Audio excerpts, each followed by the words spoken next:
Усім прывітанне яшчэ раз, з вами по-ранейшаму Зміцер Лукашук. Мы працягваем абмяркоўваць падзеі ў Беларусі за яе межамі і працягнем мы іх абмяркоўваць з нашымі народнымі амбасадаркамі. З двух бакоў у мяне наши амбасадаркі, правда, одна па зуме, другая ў студыі. У студыі у нас прадстаўніца народнага консульства Беларусі у Ніцы Кацярына Баўрэ. Добрый день, Кацярына. Вітаю. З нами па зуме прадстаўніца народнай амбасады Беларусі у Італіі Юлія Юхно. Прывітанне, Юлія. Прывітанне.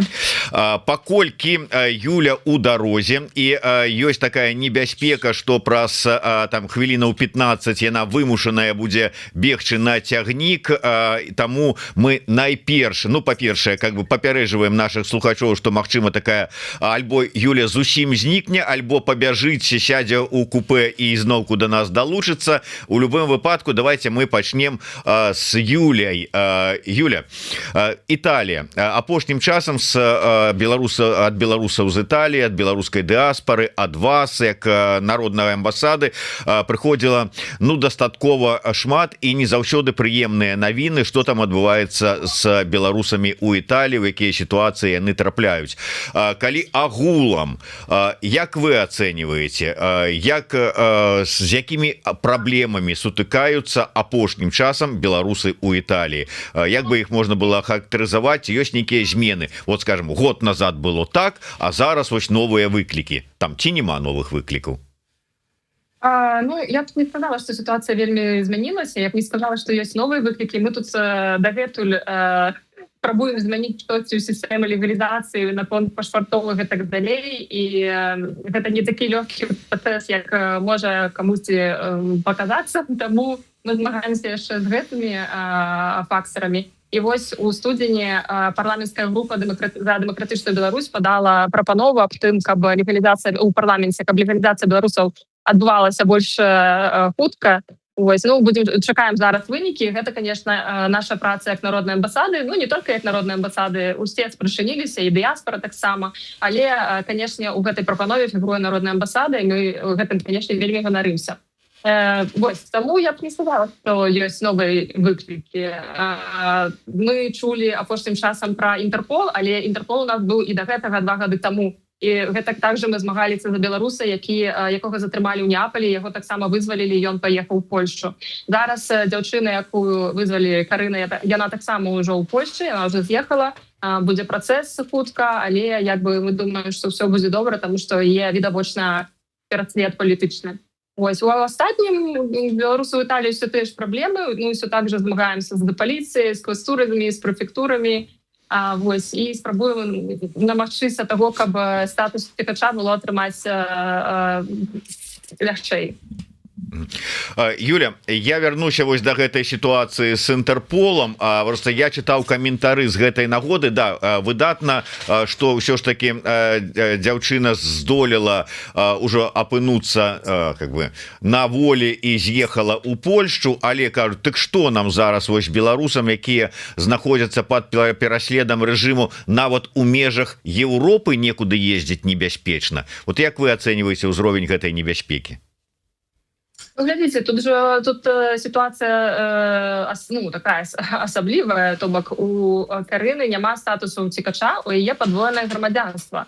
І я бы параіла ўсім людзям, у якіх такое вось грамадзянства, звяртацца, магчыма, тут я не тое, што магу параіць, трэба раіцца з офісам наконт пераследу Інтэрполе, тому што нават калі у цябе грамадзянства Польшчы ці Італіі ці яшчэ якое-небудзь, гэта не азначае, што Інтэрпол не можа цябе затрымаць як бы за нейкі пераслед у Беларусі. Напрыклад, зараз у мяне статус уцекача, так, але калі я раптам праз некалькі гадоў получу грамадзянства, атрымаю грамадзянства Італіі, то гэта таксама будзе для мяне не тое, каб вельмі бяспечна. Мяне будуць затрымліваць як грамадзянку Беларусі. Таму гэта такая нетыповая сітуацыя, і У астатнім, калі ў беларуса ёсць статус цікача ці міжнародная абарона, я не думаю, што яго могуць затрымаць, а калі затрымаюць, то гэта на кароткі час. Я думаю, што тут Кацярына больш дадасць, бо яна юрыст. Вось акурат таки я і хацеў перадаць такую пальму гэтую Кацярыне, каб вы як і юрыст, ну і прадстаўніца ўсё ж таки консульства у Ніцы сказалі там у той краіне, дзе вы зараз пражываеце, наколькі вось гэтая сітуацыя, з якой сутыкнуліся у Італіі беларусы, таксама актуальная? Гэта сітуацыя ўвогуле актуальная, таму што там няма нейкага канкрэтнага праблемы ў краінах. Гэта праблема дакументацыі і абароны тых беларусаў, якія знаходзяцца ўвогуле ў Еўропе ці не толькі ў Еўропе. У незалежнасці ад таго, ці то ёсць грамадзянства, ці яго няма, трэба людзям, якія могуць быць пераследжаны праз Інтэрпол, запытваць у Інтэрпол, ці ёсць яны ў базах па вышуку, і калі гэтыя звесткі сцвярджаюцца, то тады трэба рабіць неабходныя дзеянні, каб выдалілі з гэтых баз з пазапалітычнага пераследу. Тады, калі чалавек знаходзіцца ў статусе ўцекача ці міжнароднай абароны, прасцей гэтую праблему вырашыць.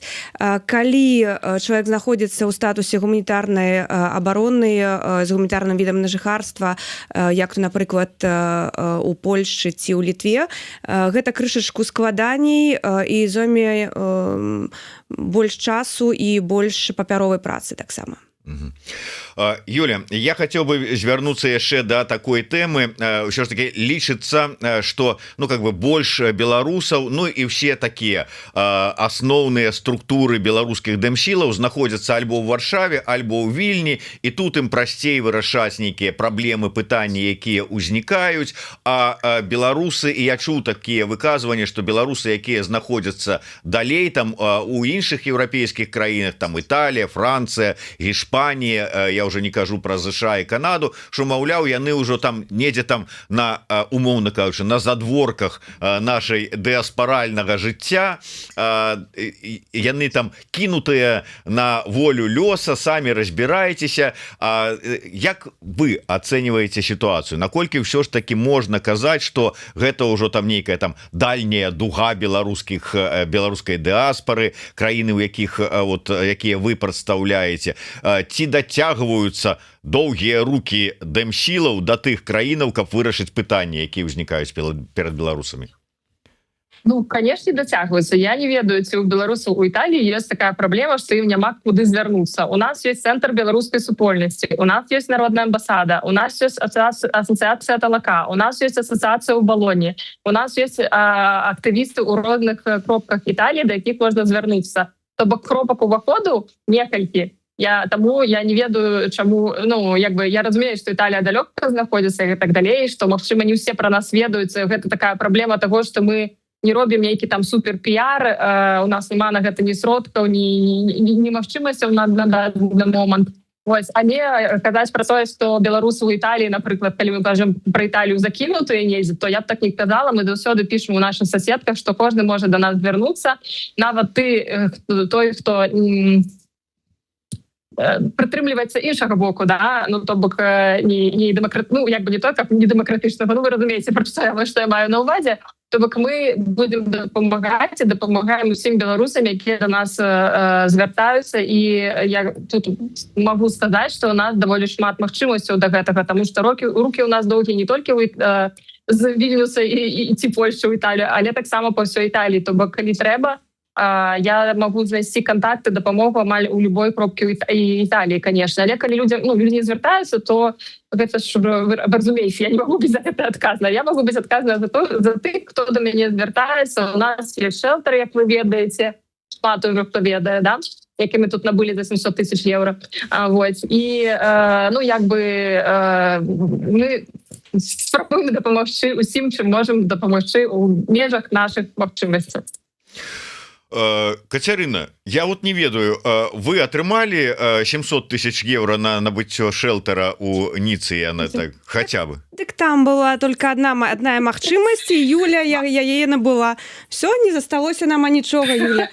Чакайце, дык вот кажуць же ж толькі Так. цяпер 30 мільёнаў там выдаткавалі на дымсілы. Шо, куды яны разышліся? Ну 700 пайшло тысяч на Італію, а астатнія куды? Не, ну астатнія это у нас там побач Монако, мы ж не будем вось усе наши тайны раскрываць зараз у эфіры.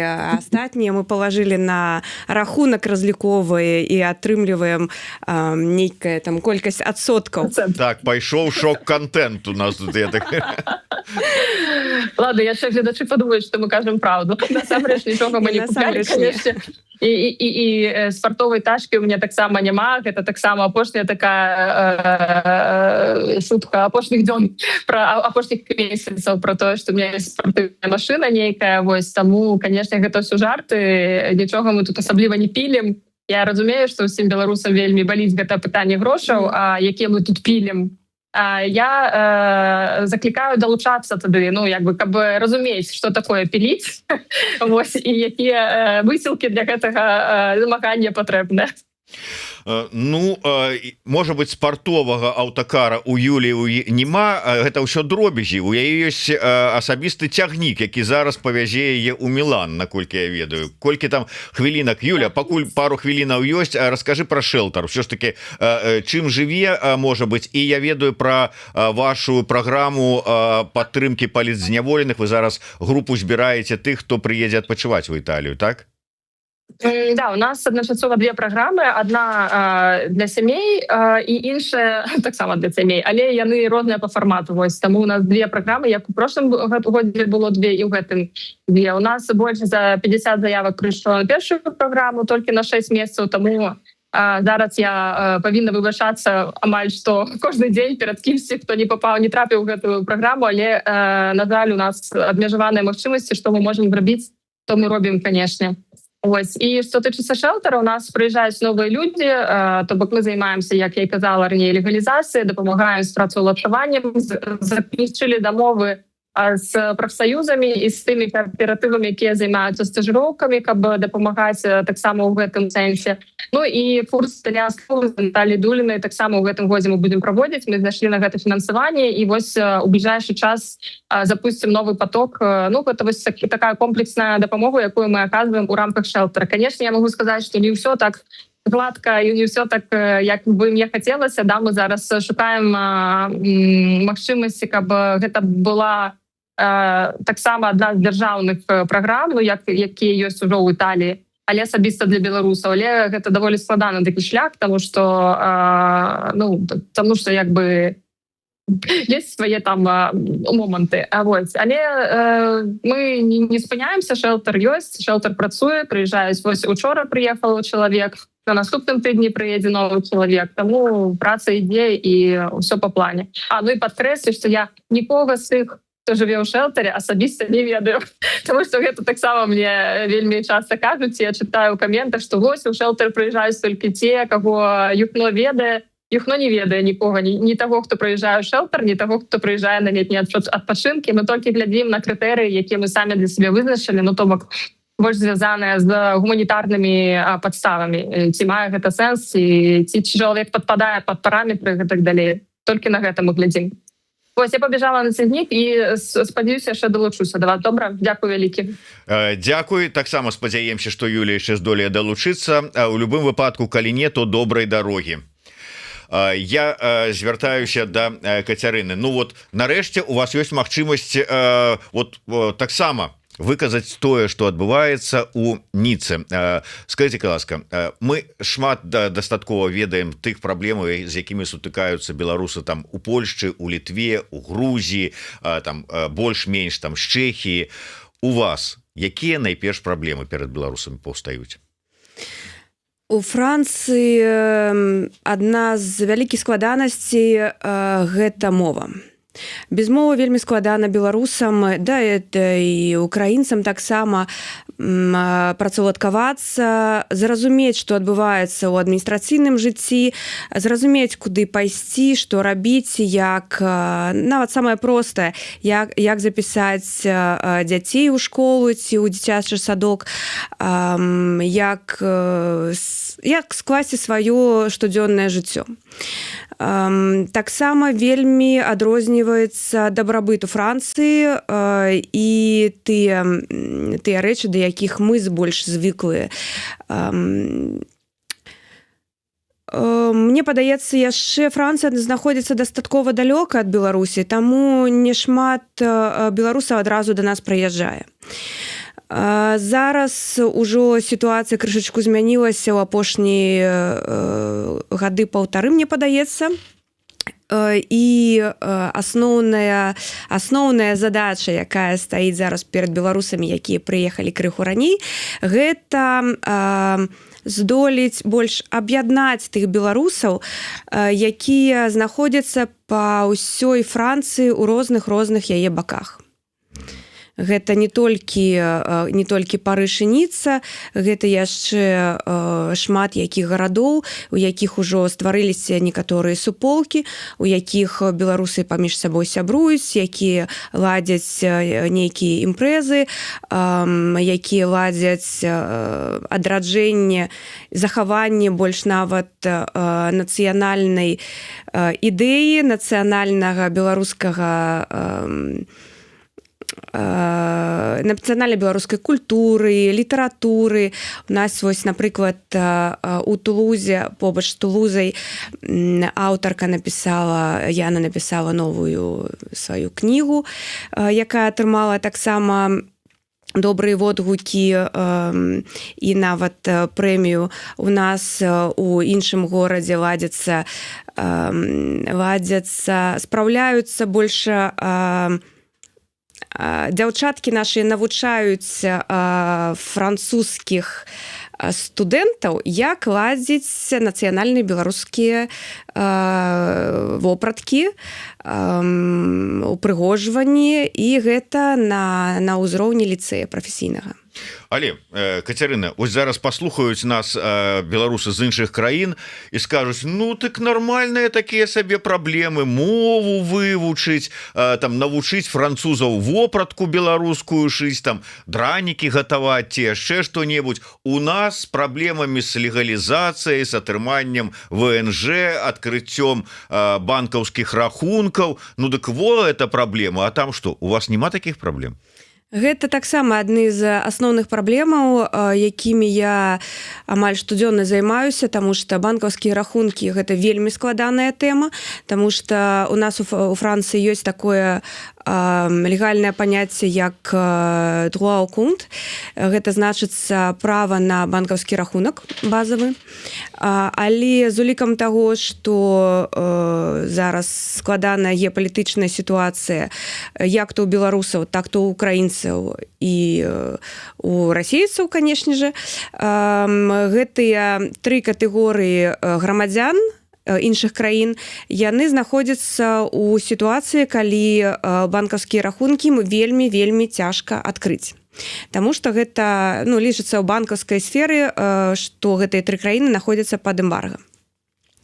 Што датычыцца легалізацыйных дакументаў, гэта таксама асабістая праца, якую я праводжу кожны дзень па шмат гадзін, таму што легалізацыя і атрыманне дакументаў у Францыі складанае па часу свайму, якое гэта займае. То бок, першы атрымаць дазвол на жыхарства займае у самым лепшым выпадку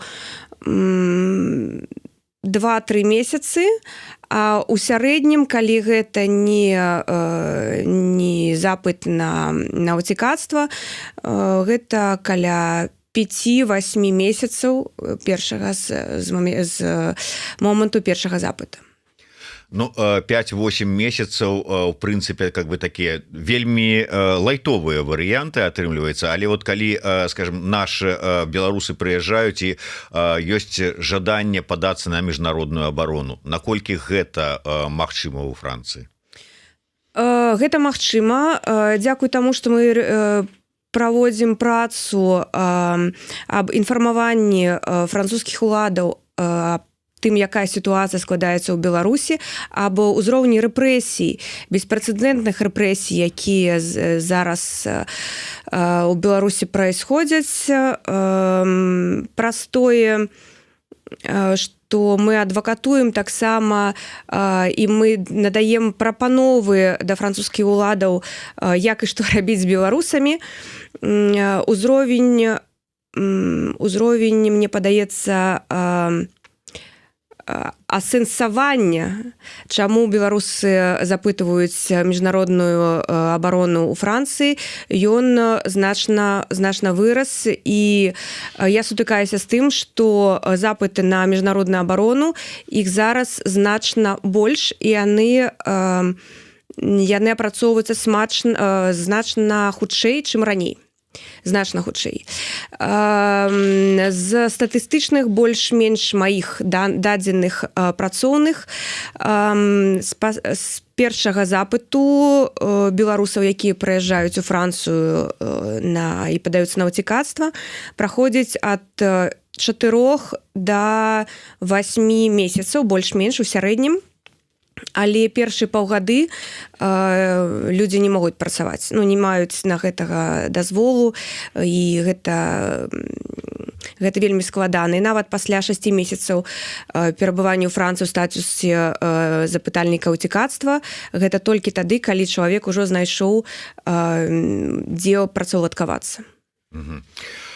Складаная сітуацыя. І ці атрымліваецца давесці французам, якая насамрэч сітуацыя палітычная і рэпрэсіўная ў Беларусі? Таму што вось была у нас тут буквально колькі дзён таму у гасцях таксама ваша калежанка, адвакатка, юрыстка Вольга Добравольская, якая расказвала пра тое, што нават тут у Польшчы, размаўляючы з людзьмі з міграцыі, з міграцыйнага бюро, там памежнікі, якія прымаюць першыя вот эти дакументы, запыты ад людзей, якія шукаюць уцікацтва, яны кажуць, што і тыя такія, а што яны, вот там же ж у вас уже ўсё нормально, ўжо ж у вас там Ціхановскага адпусцілі, палітвязні выходзяць там з ЗША, адносіны налажваюцца, там у вас все нормально. Навошта вам это уцякацтва, вы можете ўвогуле вяртацца і гэтак далее. Так это тут у Польшчы, каля мяжы з Беларусю.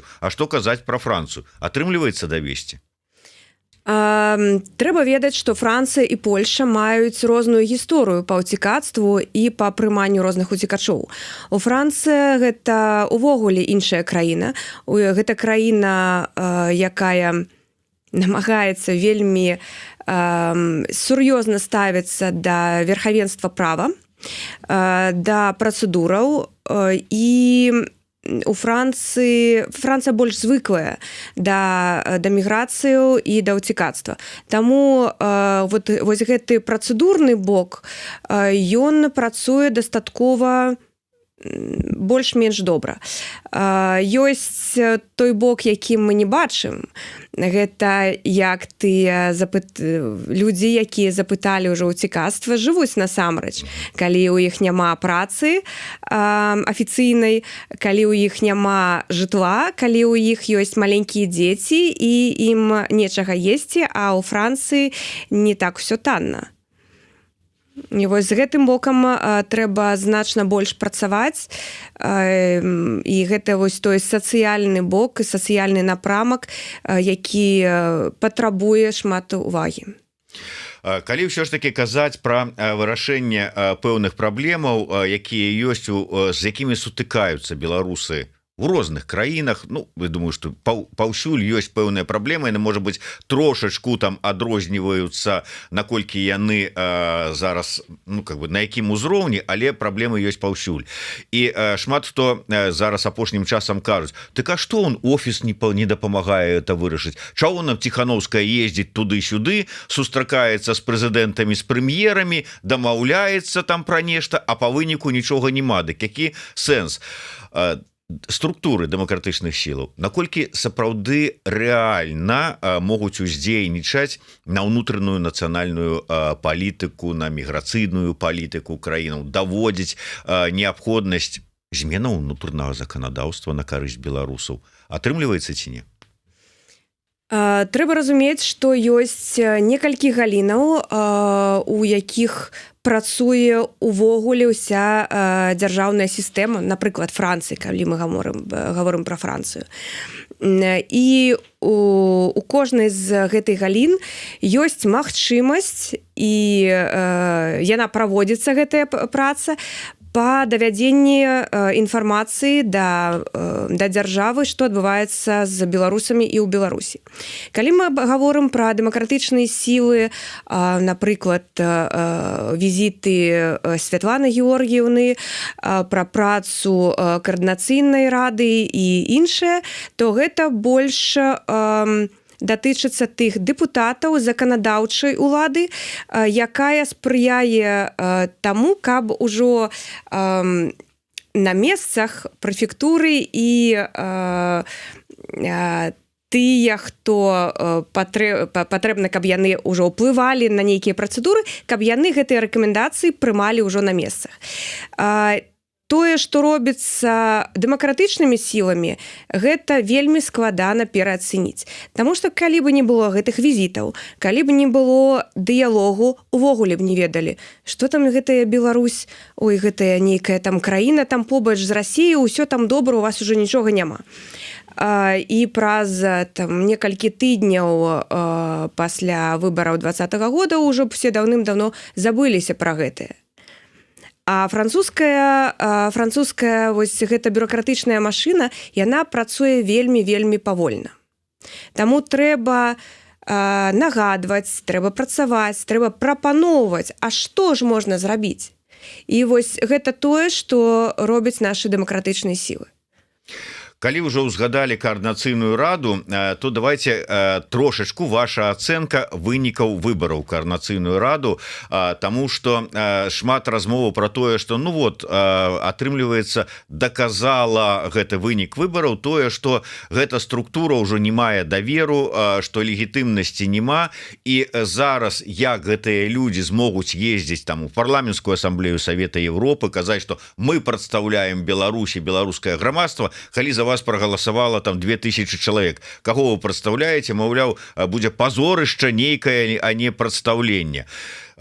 Наколькі ўсё ж такі гэта сапраўды можа ўплываць на тое, як будуць прымаць людзей і, ну, ці не сапраўды не час нешта змяніць, распусціць гэтую каардынацыйную раду, да і ўсё ў канцы канцоў.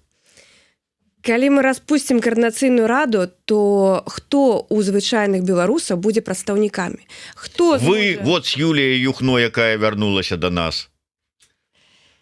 Юля, толькі паверні, калі ласка, телефон. Нашая... Сюды? Вот так, да. Наша з Юляй праца, я спадзяюся, што Юля мяне тут падтрымае, яна больш такая лякальная. Мы працуем з заканадаўствам і з кіраўніцтвам ці з прадстаўнікамі дзяржаўнымі нашых у нашых краінах на месцах. Вось як я бачу нашу працу, мы з'яўляемся такой вось злучальным элементам паміж дыяспарай, паміж беларусамі, якія пражываюць у нашых краінах, і дзяржаўным сектарам, дзяржаўнай машынай, якая дае нам якая дае ў гэтай краіне заканадаўства, розныя правілы, і мы дапамагаем вось гэтаму дыялогу паміж двумя гэтымі рэчамі. Што датычыцца прадстаўлення беларусаў, то трэба разумець, што ў Еўропе і ўвогуле ў дэмакратычных краінах вельмі развіта тое, што калі ёсць група лиц, то ў іх ёсць якісьці абраны прадстаўнік. І гэта не важна, наколькі вялікая гэта група лиц, але ёсць той прадстаўнік, да якога ёсць давер, і які можа агучваць патрэбы, даваць прапановы, што рабіць з гэтай вось групіроўкай.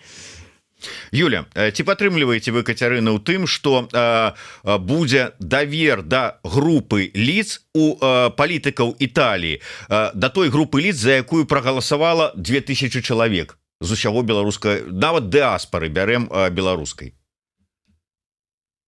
Ну, ведаеце, я прытрымліваюся таго, што рабіць нейкія вывады з таго, што прагаласавала 2000 чалавек і палова маіх знаёмых не магла прагаласаваць, таму што іх няма дакумента, і ў мяне таксама няма дакумента, як бы, то ну як мы можем палічыць колькасць людзей, якія маглі б прагаласаваць.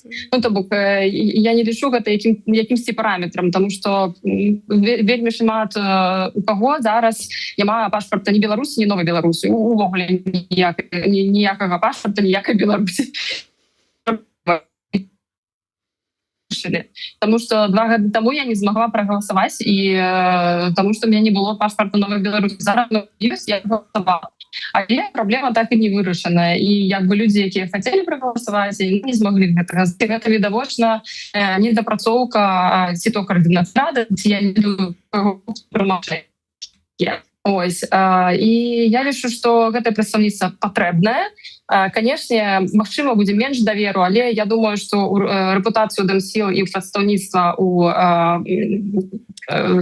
Радзе Еўропы і ў ПАРЭ і ва ўсіх гэтых інстытуцыях даволі добрая, таму я не думаю, што гэта павінна стаць праблемай. Але, канешне, мне прыкра, што так няшмат людзей пагадзілася прагаласаваць. Я думаю, што гэта яшчэ адбылося з-за таго, што няма разумення, што такое коордынацыйная рада, хто такія прадстаўнікі ўвогуле ў Радзе Еўропы, ў Радзе Еўропы, у ПАРЭ, што яны робяць і гэтак далей. Таму што ўсе просяць вынікі ў нас, але я хацела таксама, каб яны паглядзелі на вынікі, якія прыносяць у іншыя краіны, іншыя дэпутаты з Італіі, з Францыі, з Германіі і гэтак далей. Таму гэта праца, якую часто не бачна, але гэта не значыць, што яе няма. Ну то бок я упэўнена, што такое прадстаўніцтва нам патрэбна.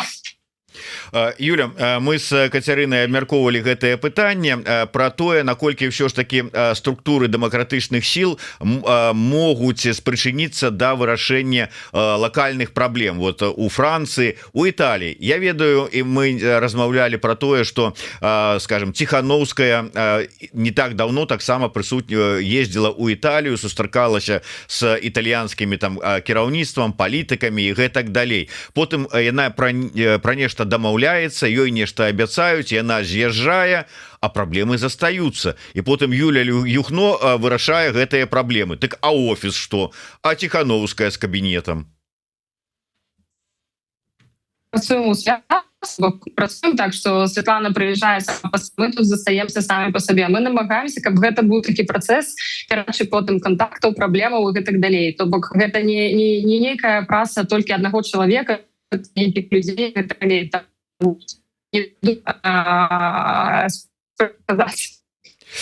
Юля, у тебе там проблемы, видать, с интернетом, с сувязью, перерывается размова, тому я, видать, уже развітаюся с тобой, едь спокойно далей по своим маршруте. Дякую вялікі, что ты до нас долучилася. Я нагадаю, что с нами на сувязі была прадстаўніца Народной амбасады Беларусі у Італіі Юля Юхно. Юля, до побачення. А с Кацярынай мы тады на завяршэнне такое пытанне. Тым больш, што цікавае меркаванне як да юрыста, які працуе вось з нацыянальным заканадаўствам французскім у дадзеным выпадку. Шмат размоваў про тое, што міграцыйнае заканадаўства ў краінах Еўропы будзе і далей становіцца больш жорсткім, і гэта будзе закранаць беларусаў у тым ліку. Не будзе да нас нейкага такого адмысловага стаўлення, што да ўсіх мігрантаў мы тут больш будзем патрабаванні павялічваць, а да беларусаў, зайчыкаў таких вот неяк по-іншаму будзем ставіцца. Якія чаканні? Якія новыя выклікі магчымыя бліжэйшым часам? І ці можна з імі нейкім чынам справіцца? Мне падаецца, што менавіта для беларусаў і для нашага менталітэту тыя змены ў заканадаўстве Францыі, якія зараз мы чакаем, якія зараз адбываюцца, яны больш станоўчыя. Таму што зараз знікае некаторыя недапрацоўкі заканадаўства нацыянальнага, якія, напрыклад, перашкаджалі працаўладкаванню, якія перашкаджалі запыту больш-менш відавочных дакументаў, якія патрабуюцца для запыту відаў на жыхарства. То бок, мне падаецца, што зараз заканадаўчыя працэсы, якія існуюць у Францыі, якія зараз адбываюцца, яны накіраваны на тое, каб больш зрабіць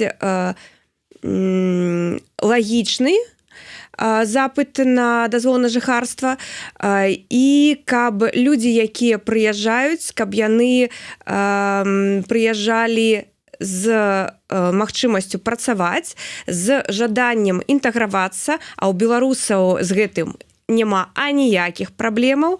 Нават хутчэй ёсць праблема потым знайсці тых беларусаў, якія так і інтэграваліся, што ўжо іх і не бачна. І таму мне падаецца, што гэта больш насамрэч станоўчыя змены, і з гэтым мне, як юрысту, вельмі прыемна працаваць. Ну, то бок Францыя у адрозненні ад іншых краін, ад той же самай Польшчы, дзе прапановаць, усе ім было ўнесена чарговая прапанова па змене міграцыйнага заканадаўства, і яно больш жорсткае становіцца. Ну, напрыкладу, там чаканне грамадзянства падаўжаецца і гэтак далей, то во Францыі нейкія такія працэсы, не тое, што адваротныя, але такія больш мякчэйшыя. Яны не мякчэйшыя, яны насамрэч больш жорсткія, менш становіцца тых такіх частак шэрага права, якое я вельмі люблю з ім працаваць, але права і заканадаўства, яно становіцца больш лагічным. І яно больш спрыяе беларусам, таму што беларусы працуюць, яны вывучаюць мову, яны займаюцца сваім жыццём, і яны інтэгруюцца ў грамадства. І з гэтага боку Францыя якраз такі спрыяе таму, каб людзі атрымоўвалі свае дазволы на жыхарства. І гэта станоўча. Больш жорстка, так, але тыя жорсткасці, яны не датычацца большасці беларусаў, якія працуюць. Гэта больш праблемы нелегальнай міграцыі і тых людзей, якія прыязджаюць і больш сядзяць на нейкіх пасобіях сацыяльных. Ну и давайте на завершение, может быть, про ваши проекты, потому что Юля поспела рассказать, докладнее, я поспел и спытаться про то, як яны там рыхтуюць пэўныя программы для реабилитации, там ці адпачынку для беларускіх палітвязняў, там шэлтар як працуе. Что ў Ніцы? Что может быть не только у Ніцы, хоть вы, как бы, так бы мовить, отказные, смотрящие за Ніцей, так бы мовить, но может быть шырэй во Франции. Якія программы, якія проекты, что цікавага? Чым хотели бы похвалиться, а может быть на что попросить падтрымки? У Францыі першае, над чым было б вельмі добра спрацаваць, і пра што я б адразу бы запытала бы падтрымку, гэта каб беларусы Францыі яны больш стасаваліся паміж сабой, больш было сумесных праектаў, каб мы больш паміж сабой размаўлялі і сустракаліся. За апошнія 2 гады, нават 3 гады я сустрэлася шмат з якімі беларусамі з розных краінаў і з розных куткоў Францыі.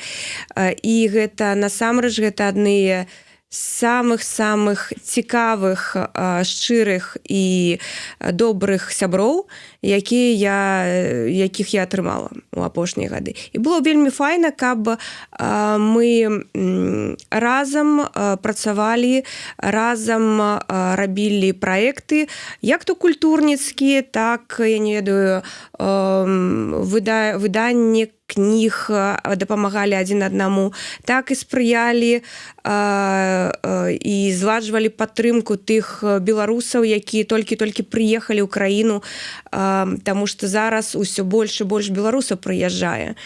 Таму што праблема з дакументамі, яна вельмі актуальная зараз, і праблема з пашпартамі. З праектаў, якія мы будзем у бліжэйшы час ладзіць, вось зараз у нас у красавіку скончылася вельмі цікавая выстава, якая праходзіла ў горадзе Марка Шагала Сан-Поль-де-Венс.